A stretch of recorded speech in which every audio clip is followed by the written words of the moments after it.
నమస్తే. శ్రీ గురుభ్యో నమః. శ్రీమాత్రే నమః. ఆదిత్యాయ చ సోమాయ మంగళాయ బుధాయ గురు శుక్ర శనిభ్యే రాహవే కేతవే నమః. మనం ఈ వారంలో ప్రత్యేకించి చేసుకునేటువంటి వీడియోలో గ్రహ గమనంలో జరిగేటువంటి మార్పుల్లో కొన్ని ప్రత్యేకంగా ఉంటాయి. వాటి వల్ల ద్వాదశ రాశుల మీద కొంత ఫలితాలు వేరువేరుగా ఉంటాయి. అందులో భాగంగా మరి శని వక్రగతి గురించి చెప్పుకుందాం. శని వక్రగతి త్యాగం చేయబోతున్నాడు. ఇప్పుడు శని గ్రహం గురించి మనకు తెలిసినట్టయితే శని మందగ్రహం. చాలా నెమ్మదిగా ఒక కదలిక ఉంటుంది. ఒక రాశిలో నుండి ఒక రాశిలోకి వెళ్ళడానికి బోలెడంత సమయం. అలాంటిది మరి ఈ శని గ్రహ ఏదైతే ఉందో శనిశ్చరుడు నడిచేటువంటి నడకలో అన్ని గ్రహాలు కూడా చెప్పాలి అంటే ఏ గ్రహం అయినా సరే కదలిక ముందుకు వెళుతూ ఉంటుంది, అప్పుడప్పుడు వెనక్కి కూడా వస్తుంది. దాన్ని వక్రగతి అంటాం. ఈ వక్రగతిలో కొన్ని రకాలైనటువంటి మార్పులు వస్తాయి. వక్రగతి వల్ల కొన్ని రాశులకు మంచి, కొన్ని రాశులకు చెడు, ఇదంతా మనం చూస్తూ ఉంటాం. అయితే ఎప్పుడైతే మళ్ళీ వక్రగతి త్యాగం ఉంటుందో ఈ త్యాగం చేసినప్పుడు కూడా మళ్ళీ రాశుల మీద ప్రభావం మారుతూ ఉంటుంది.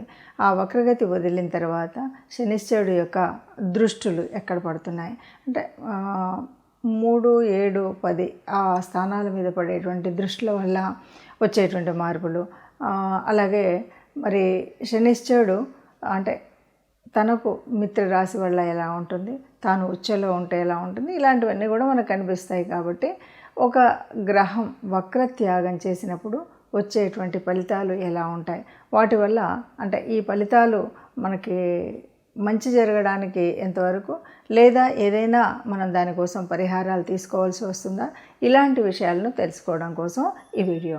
అయితే ఈ నెల అంటే నవంబర్ 15వ తారీఖు మనకి శని వక్రత్యాగం చేయబోతున్నాడు. అంటే వెనక్కి వస్తున్నటువంటి తన మార్గాన్ని వదిలి మళ్ళీ తన ముందుకు వెళ్ళేటువంటి, ముందుకు సంచారం జరిగేటువంటి స్థితి మనకు కనపడుతుంది 15వ తారీఖు వరకు.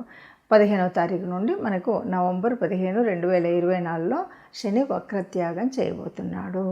దీనివల్ల మనకి ద్వాదశ రాశుల వారికి ఎలా ఉంటుంది, ఒక్కొక్క రాశికి ఈ ఫలితాలు సత్ఫలితాలు ఎలా ఉంటాయి, లేదు అంటే మనం ఏం చేసుకోవాలి అనేటువంటి విషయం మీద మనం వీడియోని చూస్తాం. శనిగ్రహం శనిశ్చరుడు అనగానే మనందరికీ తెలిసినటువంటిది క్రమశిక్షణకు మారిపోయారు. ఏదైనా సరే ఎప్పుడు కూడా శనిశ్చరుడు మనకి అంటే ఏళ్ళనాటి శని అనుకోండి, అర్ధాష్టమ శని అనుకోండి, అష్టమ శని అనుకోండి, ఇవి కాకుండా శని దశ అంతర్దశలు, వీటన్నిటిలో కూడా చాలామంది భయపడుతూ ఉంటారు. అమ్మో ఏళ్ళనాటి శని 7.5 సంవత్సరాలు కష్టపడాలా, ఇలాగా అంటే శనిశ్చరుడు వచ్చాడు అంటే కష్టపడాలి అని మాత్రమే అనుకుంటాం.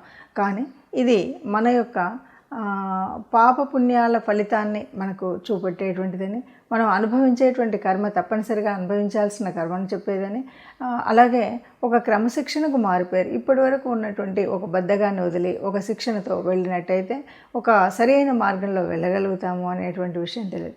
ఎప్పుడు కూడా శనిశ్చరుడు మనం ఇంతకుముందు ఏదైతే అనుభవించాలి తప్పనిసరి అన్నటువంటి వాటిని మనకు చూపెట్టి దాని తర్వాత అతి మంచి విషయాన్ని తను పోతూ పోతూ చాలా మంచి చేసి వెళ్ళేటువంటి గ్రహం ఏదైనా ఉందా అంటే అది శనిశ్చరుడు మాత్రమే. కాబట్టి మనకు ఈ భయాలు ఇవేవి లేకుండా మనం ఉండొచ్చు. అయితే ఏంటంటే తప్పనిసరిగా మనం కొన్ని క్రమశిక్షణను అలవాటు చేసుకోవడం, అంటే శనిశ్చరుడు ఉన్నాడు అంటేనే కొద్దిగా బద్ధకం ఇలాంటివన్నీ ఉంటాయి. కానీ ఆయన ఇష్టపడేది ఏంటంటే మనం బద్ధకాన్ని వదలడం, సమయానికి లేవడం, మనం చేయాలనుకున్న పని వెంటనే చేయడం, ఇలాంటివన్నీ చేసినట్టయితే ఎట్లాంటి నష్టం కాకుండా తాను చాలా వరకు మంచిని ఇచ్చేటువంటి గ్రహం ఏదైనా ఉందంటే శనిశ్చరుడే. అయినప్పటికీ మనకు చేతనవ్వలేదు, మనం చేయలేదు, ఇవన్నీ వదిలేసాం, మరి ఇప్పుడు ఎట్లాగా అంటే తప్పనిసరిగా కొన్ని పరిహారాలు అయితే మనం చేసుకోవాలి. మనం చివరిలో ఆ పరిహారాలు ఏంటో చూద్దాం. తదుపరి రాశి మకర రాశి. రాష్ట్రాధిపతి ద్వితీయంలో వక్రత్యాగం చేస్తున్నాడు. ఎవరికైనా సరే రాష్ట్రాధిపతి అంటే ఎవరికి చెడు చేయడు, కానీ ద్వితీయంలో వక్రగతి పొందినప్పుడు కొద్ది కష్టం. అసలు మకర రాశి వారి గురించి కనుక ఆలోచించినట్టయితే దాదాపుగా 7 సంవత్సరాలుగా కష్టాల కొలిమిలో ఉన్నటువంటి రాశి ఎవరైనా ఉన్నారంటే మకర రాశి. ఎంత చేసినా ఎన్ని రకాలైన ఆ కష్టాలు వదులుకోవడం అనేటువంటిది అవ్వలేదు. ఎంత కష్టపడ్డా ఫలితం లేదు. ఇలాంటి పరిస్థితుల్లో నుండి ఇప్పుడు ఆ కష్టాలన్నీ పక్కకు వెళ్ళి సుఖాలు రాబోయేటువంటి సమయం వచ్చింది. కాబట్టి ఇక నుండి బాగుంటుంది. నవంబర్ 15 నుండి కాలమంతా మారుతుంది అని చెప్పవచ్చు. ఇప్పటి వరకు ఉన్నటువంటి మన కోరికలు, ఇష్టాలు, సంతానం గురించి, ఉద్యోగం గురించి అన్నింటా కూడా శుభ ఫలితాలు ఉంటాయి. ఇప్పటి వరకు అనేక రకాలుగా అనమాట ఏది చేసినా కూడా వృద్ధిలోకి రాలేదు. ఈ 15 తర్వాత మీకు లాభం, చేసేటువంటి వ్యాపారంలో లాభం, చేసేటువంటి ఉద్యోగంలో ఉన్నత స్థానం, మీ సంతానం యొక్క అభివృద్ధి, సంతానం లేని వారికి సంతానం కలిగేటువంటి అవకాశం, ఇలాగా ఏది చేయాలనుకున్నా కూడా చక్కగా పురోభివృద్ధి చెందేటువంటి పరిస్థితి మకర రాశి వారికి ఉంటుంది. ఇక అన్నింటికి మించి అతి తక్కువ కాలంలో అంటే 7వ మనకి ఏళ్ళనాటి శని ఏదైతే ఉందో ఇది 3వ ఫేజ్లో ఉన్నటువంటి పరిస్థితి. 3వ ఫేజ్లో ఉన్నప్పుడు శనిదేవుడు ఎప్పుడూ కూడా పోతూ పోతూ మంచి చేస్తాడు అన్నాం కదా, తప్పనిసరిగా మంచి జరిగేటువంటి పరిస్థితి. ఇప్పుడు ఏళ్ళనాటి శని తీరబోయేటువంటి సమయం. ఇక నుండి అంతా కూడా మంచి జరుగుతుంది. ఏ రకమైనటువంటి కష్టము అనిపించదు. ఇప్పటి వరకు పడ్డటువంటి కష్టాలన్నీ కూడా ఒక్కొక్కటిగా హాయిగా తీసేసినట్టు వెళ్ళిపోయేటువంటి సమయం మకర రాశి వారికి వచ్చింది. అటు ఉద్యోగంలో కానీ, వ్యాపారంలో కానీ, ఇంట కానీ, బయట కానీ, భార్యాభర్తల అనుబంధం కానీ, సమాజంలో కానీ అన్నింటా కూడా మంచి పురోభివృద్ధి జరిగేటువంటి స్థితి ఈ వక్రత్యాగం వల్ల శనిశ్చరుడు యొక్క వక్రత్యాగం వల్ల జరగబోతుంది అని చెప్పచ్చు. మరి ఈ ఫలితాలు ఇలా ఉన్నప్పుడు మనం ఏం చేయాలి? ఇది తప్పనిసరిగా ద్వాదశ రాశుల వాళ్ళు ఆలోచించాలి.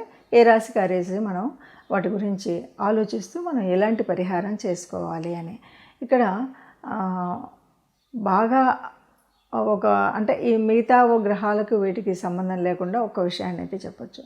ఎప్పుడైతే నేను ఇది చెయ్యాలి, నేను ఇంకొకరి మీద ఆధారపడతాను అని అనుకోకుండా మనకు మనంగా స్వచ్ఛందంగా ఒక సంకల్పం పెట్టుకొని ఆ సంకల్ప సాధన కోసం తప్పనిసరిగా గట్టి ప్రయత్నం చేసి సంకల్ప బలంతో ఆ గట్టి ప్రయత్నాన్ని కనుక చేసినట్టయితే తప్పకుండా అంటే ఇప్పుడు ఈ వక్రత్యాగం తర్వాత తప్పనిసరిగా మంచి జరుగుతుంది. అంటే ఎందుకంటే మంచి జరుగుతుంది అన్నారు కదా అని మనం దాన్ని అలాగే వదిలేస్తే ఏమీ ఉండదు. అంటే గాల్లో దీపం పెట్టి దేవుడా నువ్వే నాకు రక్ష అంటే జరిగేటువంటిది ఏమీ ఉండదు. మరి ఎప్పుడు జరుగుతుంది మంచి అంటే, ఇప్పుడు నాకు ఉద్యోగం లేదు, పోతూ పోతూ ఉద్యోగం ఇస్తాడు శనిశ్చరుడు అని అందరూ అన్నారు కాబట్టి ఇంకా నాకు రాలేదు, లేకపోతే నాకు వివాహం కాలేదు, ఇలాంటి ప్రశ్నలు మనకు చాలా ఎదురవుతూ ఉంటాయి. చాలామంది ఆలోచనలు కూడా అలా ఉంటాయి. పోతూ పోతూ మంచినిస్తాడు అంటే నువ్వు ప్రయత్నం చేయకుండా మంచినివ్వడు. నువ్వు ఉద్యోగం కోసం ఒక అప్లికేషన్ పెట్టడము, ఉద్యోగం కోసం ఒక ప్రయత్నం చేయడం, ఇలాంటివి చేస్తే నీకు దానివల్ల లాభం ఈ సమయంలో దొరుకుతుంది. దానికి అనుకూలమైనటువంటి వాతావరణం ఏర్పడుతుంది, అనుకూలమైనటువంటి స్థితి ఏర్పడుతుంది, అప్పుడు ఉద్యోగం వస్తుంది. నేను ఉద్యోగానికే అప్లై చేయలేదు, ఇంట్లో ఉన్నాను, పోతూ పోతూ నాకు ఉద్యోగం లేదు కాబట్టి ఉద్యోగం వస్తుందని నమ్మకంతో ఉన్నాను అంటే అది తప్పు. మనం చేసే ప్రయత్నాన్ని చేస్తే కనుక తప్పనిసరిగా ఈ ఉద్యోగ బాధ కానీ, అంటే నిరుద్యోగ సమస్య కానీ, వివాహ సమస్య కానీ, సంతాన సమస్య కానీ, లేదు ఉన్నత స్థితిలోకి వెళ్ళడం కోసం ఇల్లు వాకిలి లేనటువంటి వాళ్ళు ఏర్పరచుకోవాలనుకున్నా ఇవన్నీ కూడా పూర్తిగా మనకు లభిస్తాయి. ఎలా అంటే మనం ప్రయత్నం చేయాలి. అంటే ఈ కాలంలో మనం తప్పనిసరిగా నాకు రాదులే, నేను ఇన్ని రోజులు ప్రయత్నం చేసినా రాలేదు కదా అనేటువంటి భావన కాకుండా ఎందుకు రాదు అనేటువంటి భావనతో తప్పనిసరిగా గట్టి సంకల్పంతో ప్రయత్నం చేస్తే అందరికీ మంచి జరుగుతుంది. దీనివల్ల ఎవరికి ఏ రకమైనటువంటి నష్టం రాదు. దేవుడు భగవంతుడు ఆ గ్రహ స్థితిలో మనం ఆలోచించినట్టయితే శనిశ్చరుడు మనకి క్రమశిక్షణను నేర్పి వెళ్తాడు. క్రమశిక్షణలో ఉంటే కష్టాలు తొలగిస్తాడు. ఇది గుర్తుపెట్టుకుంటే చాలండి, మనకు అన్ని పరిహారాలు దొరికినట్టే. ఇక ఇందులో భాగంగా తప్పనిసరిగా శనిశ్చరుడికి శనివారాలు కానీ, లేదు అంటే శనివారం రోజు గోగ్రాసాన్ని అందజేయడం కానీ, అదే కుదరలేదు అంటే ఎవరైనా కార్మికులు ఉంటారు కదా, వాళ్ళకి మీకు తోచినంత ఇవ్వగలిగినంత దానాన్ని కనుక ఇచ్చినట్టయితే, అంటే వాళ్ళకి తినడం కోసం ఆ రోజు కానీ, ఏదో వస్త్రదానం కానీ ఇలాంటివి ఏదైనా చేసినట్టయితే అన్నీ మంచి జరుగుతాయి. ముఖ్యంగా గోశాలకు వెళ్ళగలిగితే సంతోషం. వెళ్ళలేనటువంటి వారు కనీసం దేవాలయానికి వెళ్ళిన శివాభిషేకం చేయించుకోవడం అనేటువంటిది ఒక మంచి ఆలోచన. కాబట్టి అభిషేకమైనా చేయించుకోండి, గోగ్రాసమైనా ఇవ్వండి, లేదంటే మన దగ్గర మనకు కనిపించేటువంటి కార్మికులు ఎవరైతే ఉన్నారో వీళ్ళకి మీరు కావాల్సినట్టుగా అంటే ఆహారం ఇవ్వడమో, వస్త్రం ఇవ్వడమో లాంటివి చేసినట్టయితే మనకున్న దోషాలన్నీ పోయి అంతా కూడా శుభం కలుగుతుంది. అందరూ సుఖంగా ఉండాలని, అందులో మనం ఉండాలని సర్వే జనా సుఖినో భవంతు.